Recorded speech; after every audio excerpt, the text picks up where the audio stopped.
Mahal na! This is Isel again for my Sari Sari Vlogs.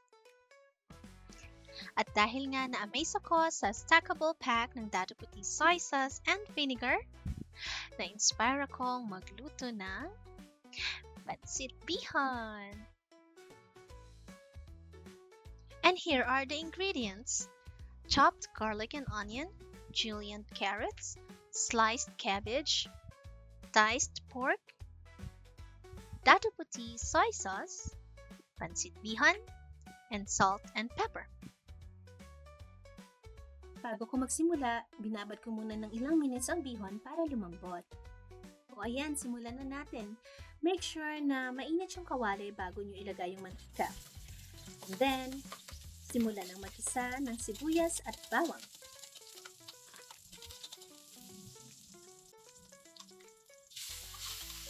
Ang sunod naman yung igisa ay yung pork. Then, kung kulang yung mantika, pwede nyo namang lagyan. Tapos, mag-sprinkle lang kayo ng konting salt para maka-add ng flavor sa baboy. If medyo brown na yung pork, pwede na tayo mag-add ng tubig and then ilagay na natin yung pinalambot na bihon.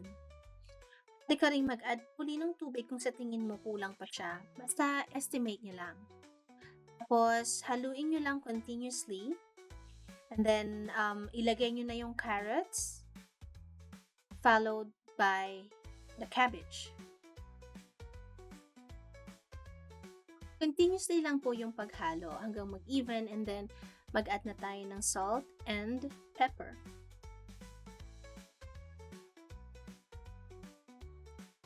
Pinakahuling nilagay ko ay yung Dado Puti soy sauce.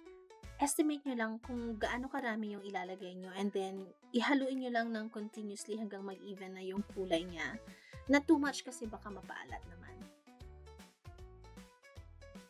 O yan, ready na siya.